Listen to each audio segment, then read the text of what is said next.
everyone and welcome to my YouTube channel. I've got another full tutorial for you guys today and it's again an old Patreon tutorial. I thought you might like this romantic and shabby and flowery canvas as much as I did when I created it. So if you have any questions while watching this video, please leave a comment in the comment section below the video. And if you'd like to know what supplies I've exactly used, make sure to check out the description box. There's a list of supplies there.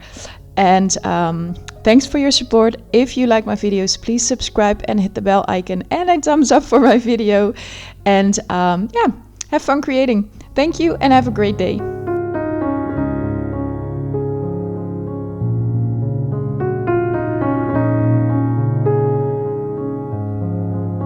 So I started with a canvas panel, but you could also use boxes or canvas.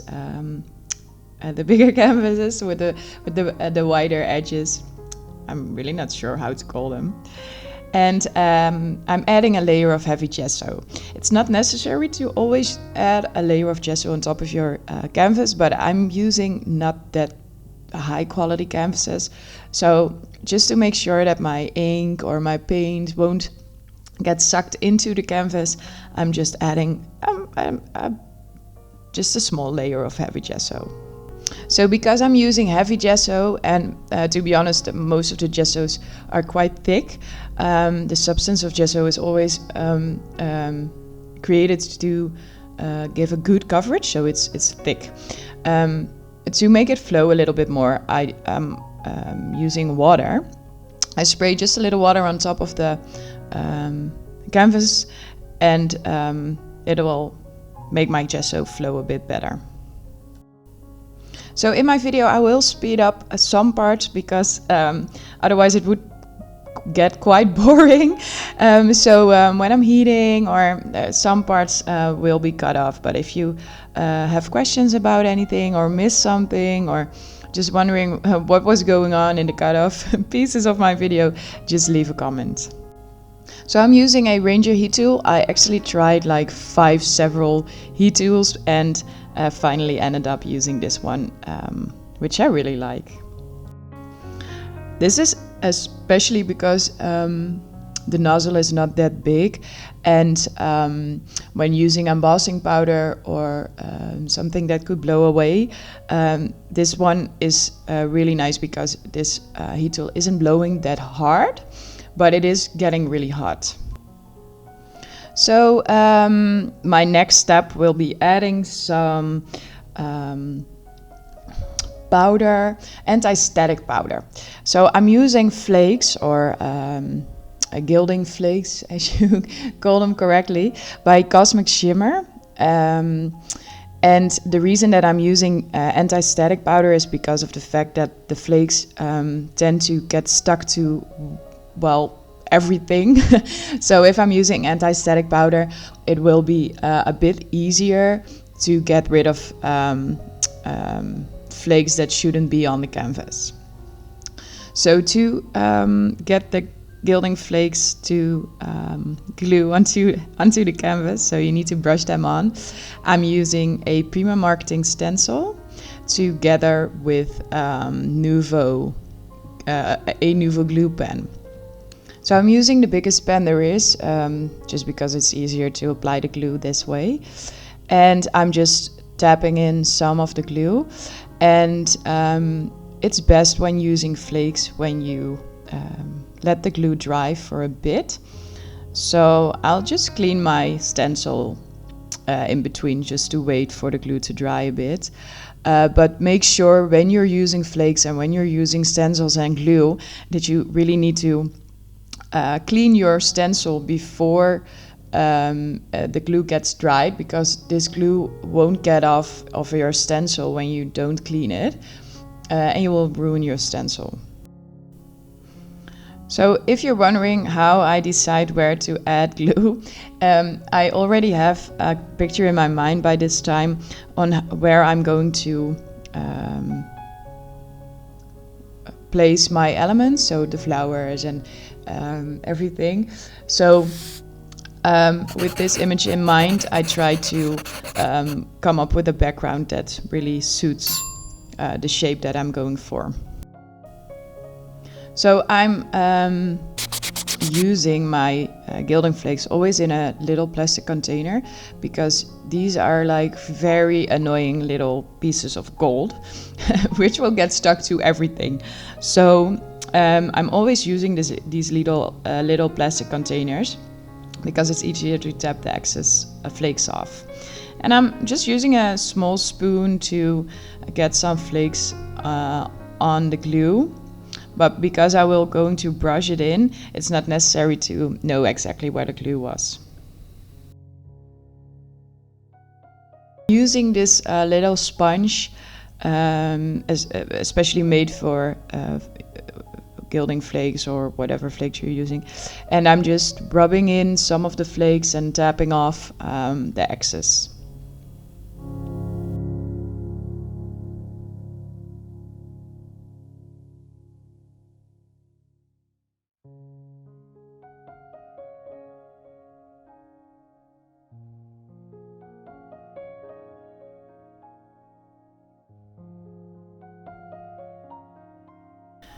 To add some extra texture, I'm adding some stamped images using StazOn.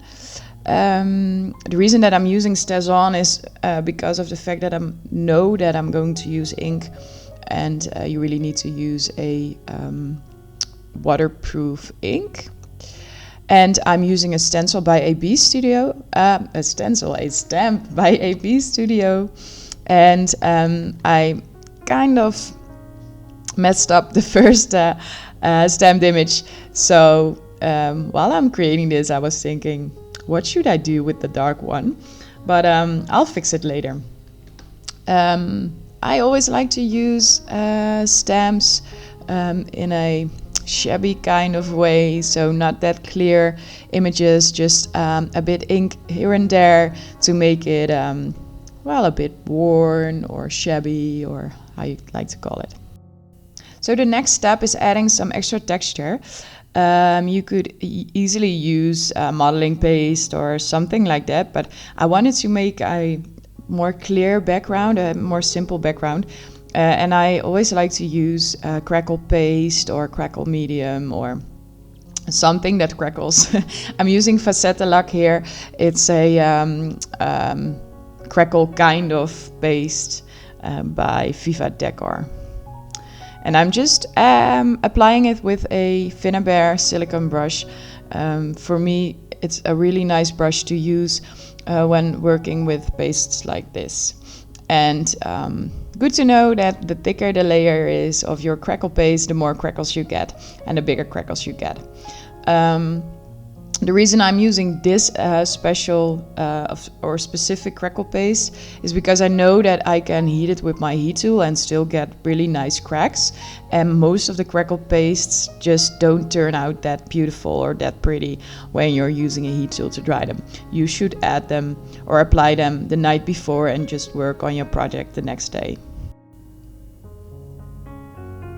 So the next step is to add some heavy gesso or clear gesso, just whatever you like, to some resin pieces.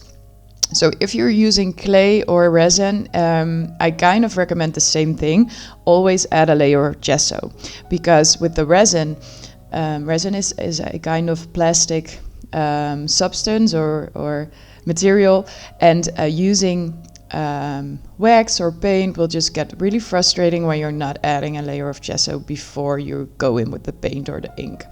It just will need like cover or layer on top of layer on top of layer before it will get some coverage. So the same thing with clay. Clay is another material, and you may know that the texture is really different, but with clay you have the risk that your paint or your wax will get sucked in, or you will have you're going to see the real like heavy texture, and that's something that I personally don't like. So I'm using several different pieces of resin here, created with different molds, by different brands. So the small, tiny little heart and the little coins and the big swirly thingy that I'm painting right now are created using Finnabair or Prima marketing molds, and the other ones are just the cheap molds that I buy on a Chinese website, and I will add the links in the description box too. So after I dried the first layer of gesso on my resin pieces, I will go in with another layer just to make sure that it won't be that big of a deal or that much work to get some paint on the pieces when I'm ready to do that. So you may wonder, why are you showing me the way you clean your table?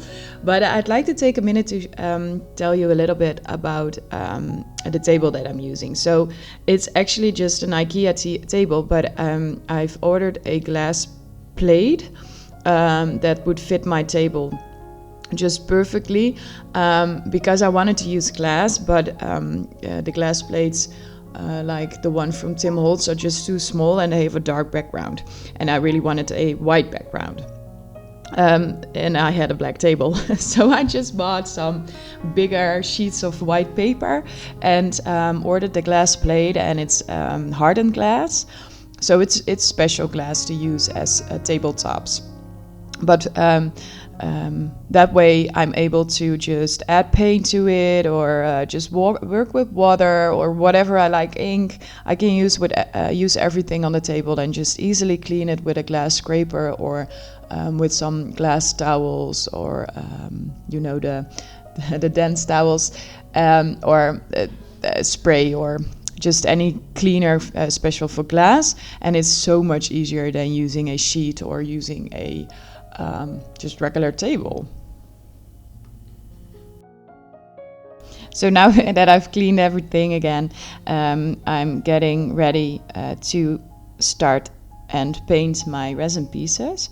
So I'm using a couple of colors of Finnabair's paint, and I'm starting out with soft satin metallic paint. And the reason that I'm adding water to it is because it's acrylic paint, and I'm not really taking care of my little bottles that well, so the paint gets dried a bit. So that's why I'm adding water. So as you can see, it's still quite difficult to get a good coverage the first time, but to be honest, this is so much easier than when I wouldn't have used a layer of gesso. So the painting is something that I don't have to tell you a lot about, so I'm actually going to speed it up a little and just turn up the music for a bit.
So I'm getting ready for the next color. So this is a Opal Magic paint by Finnabair, and I'm using the color Violet Gold, which is a really pretty gold paint with a violet sheen on it. And when you're using it on a darker background, you really get to see the violet color. But I also like to use them on more white things, just because the sheen is really pretty.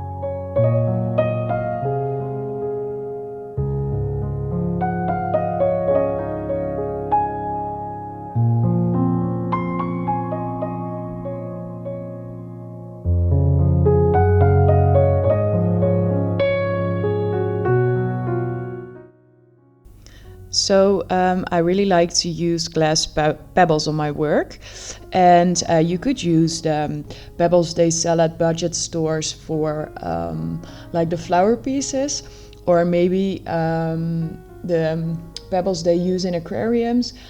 They're just glass, and you can also get them from Finnabair. Then they called melange pebbles, if I remember right. And what I like to do is adding color on the back of the pebbles. You could also paint them on top, but the effect will be really different. And I love the effect of Opal Magic paint, or another like metallic paint that has like 2 tones of colors, like a gold, purple color or something like that. And add them to the back of the pebbles, because the effect when you adhere them to your canvas or to your work is really, really pretty. So that's the reason why I'm coloring the background or the back.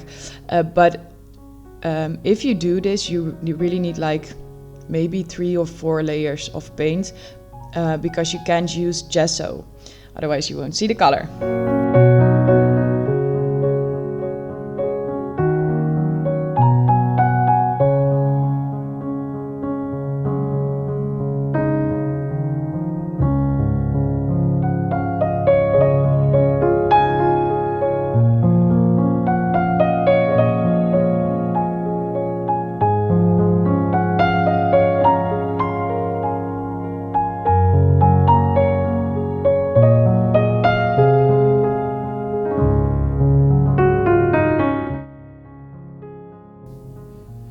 So to give the background its color, I'm using ink, and this spray is by Lindy's gang, and the color is Cape Cod Coral.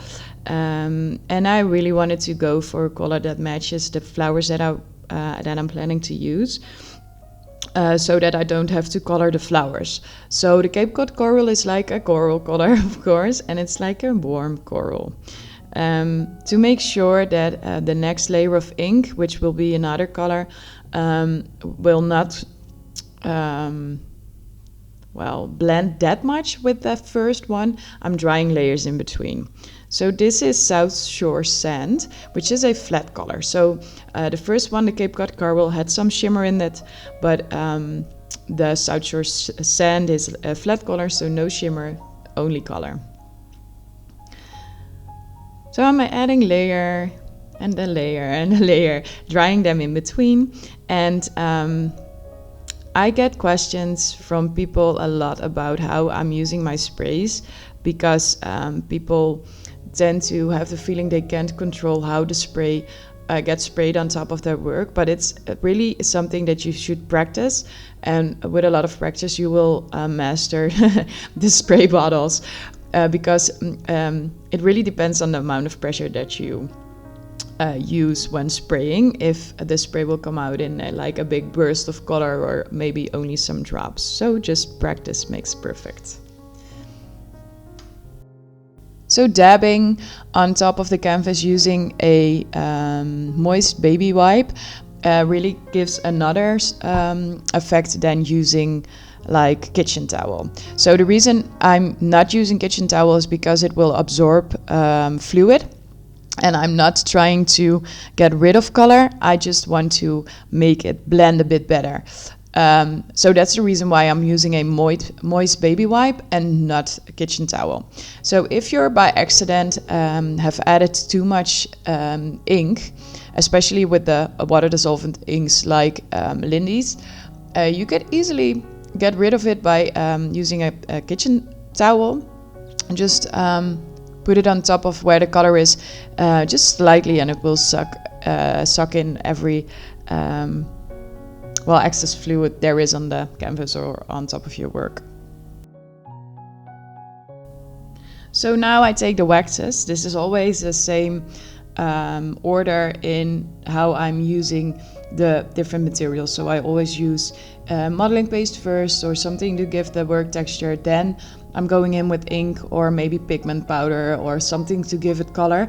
And I'm painting, and after the paint, after the ink, as a like finishing layer, I will use my wax. So I didn't really like the effect of the white gold on top of the satin color by Finnabair, but I decided to leave it anyway because it kind of, well, matched everything well, so it was okay. So I did it really quick, but I added some buttons underneath the frame. Whenever you're working on a mixed media 3D piece, you have to work with layer on top of layer on top of layer regarding your elements. Would you just glue them next to each other? It would look really weird. So you want to create depth. So that's why I'm always adhering things on top of each other. The reason that I'm using buttons is just really practical because I have a lot of buttons lying around in my studio and they're really easy to use when you need to create some depth underneath an element. So I decided I really didn't like the color of the frame anyway. So I decided to add some white gesso. But I'm using this technique called dry brushing, which literally means to use a dry brush. And the reason that I'm doing that is because otherwise the brush will get like really saturated with the paint if it's wet. But when I'm using a dry brush, I can well, control the paint a bit more, and I can add it to the well, texture that is on top. I hope that makes sense.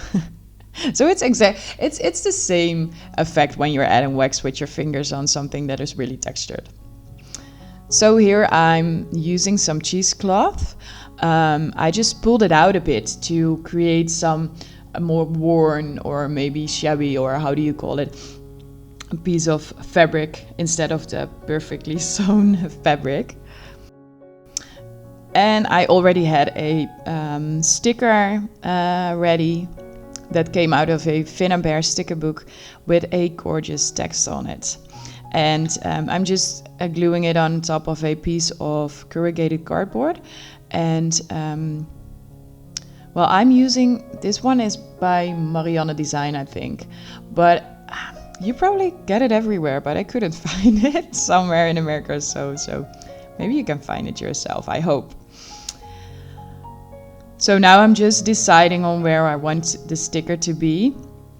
And this is a step that took me forever when I just started mixed media, but it'll get easier when you practice a bit more. And I get questions a lot about how do I know where to place my elements, but it's just something that you get better in, and has really something to do with developing your skills, because on some point you will just know when you see something if it's right or not. So it really depends on my mood, if it's going really fast or if I need a lot of time to think about it.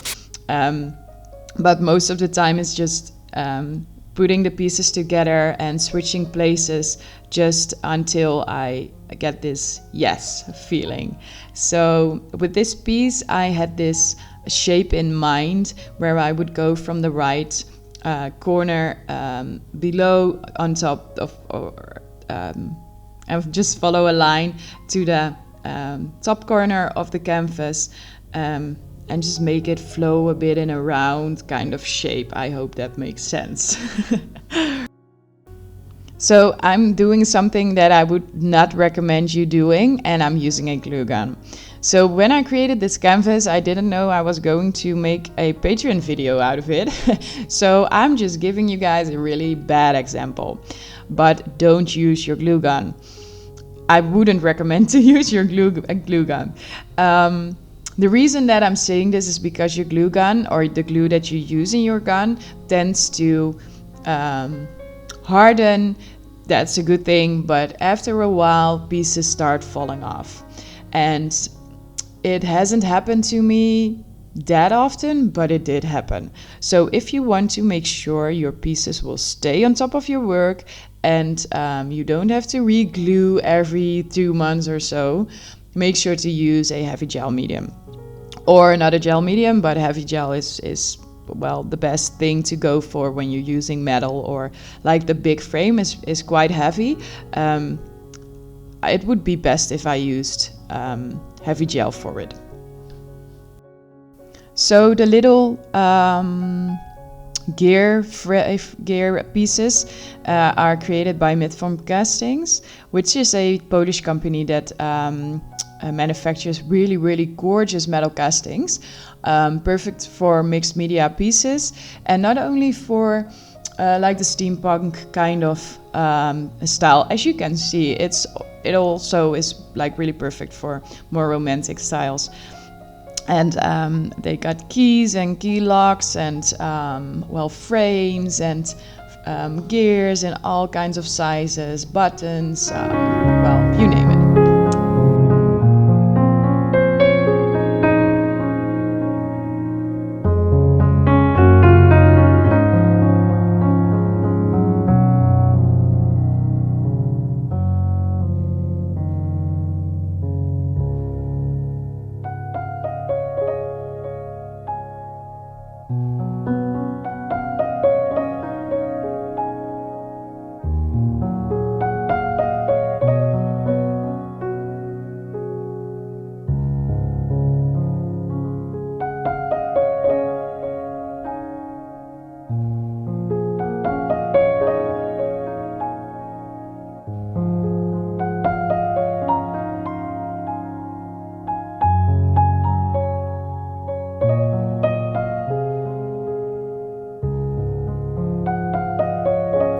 So now I'm adhering the glass pebbles, and I hope you can see it on a video, but the effect is really gorgeous. So if you can't see it, you should try it out for yourself.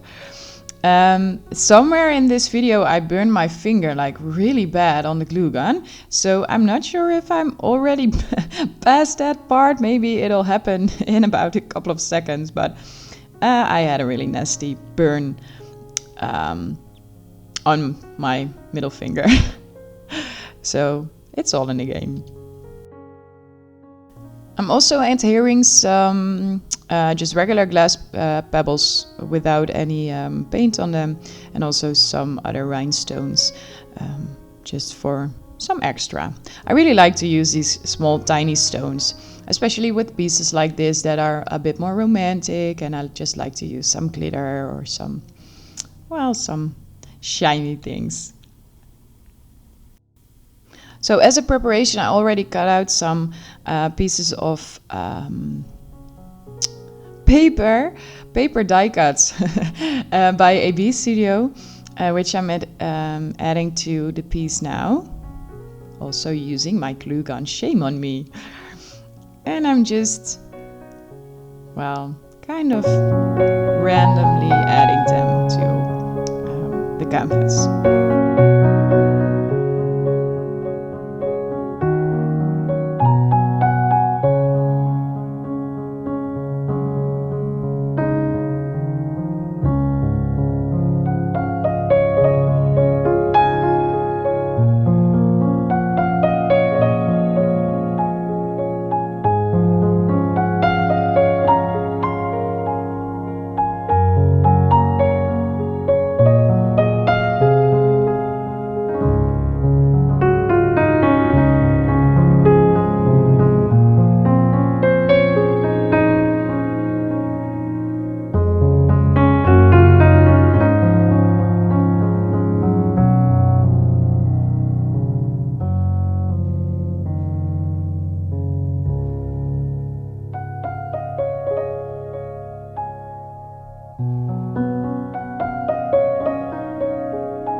So for one of the final steps, I'm adding some heavy white gesso, again using the dry brushing technique, to my flowers.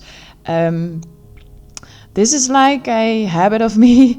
I don't necessarily like the way elements look when you add them to a canvas or to a work or to a piece when you're not using some white gesso on top of them. They just look too new and I like to create this more shabby kind of feeling. So that's why I'm using some white gesso and dry brushing it on top. So one of my favorite finishing touches are Nuvo drops. These little bottles let you create like these really beautiful pearls, and I always like the effect of these pearls on my work, so I use them all the time. They come in like different effects. So you've got a stone drop, you've got a crystal drop, you've got a glass drop, and they have like a lot. And one tip that I wanted to give you when creating drops is just put the nozzle in the drop or in the pearl before, while you're squeezing the bottle. So this way, if you leave the nozzle in just a little, like tiny 2 millimeters or something in the pearl, your pearl will be like really beautiful round. If you're not going to do that and you just lift the bottle too far from the pearl, you will have this really nasty point. So you'll end up with not so nice pearl. And this is the finished canvas. I really hope you've enjoyed this rather old video. If you created along, I would love to see what you've created. So make sure to tag me in social media with your photos. I would love to see them. And if you have any questions, please comment in the comment section. I will be happy to answer them. And if you like to learn more about the supplies that I've used, make sure to check out the description box as well. Thanks for your support. And if you like my videos, please do a thumbs up. Follow or subscribe to my channel, and maybe follow me on other social media as well if you like, of course. So you can find me under the nickname Creative Sins, obviously. Well, I hope you've enjoyed this video. Thank you for watching. Have a great day.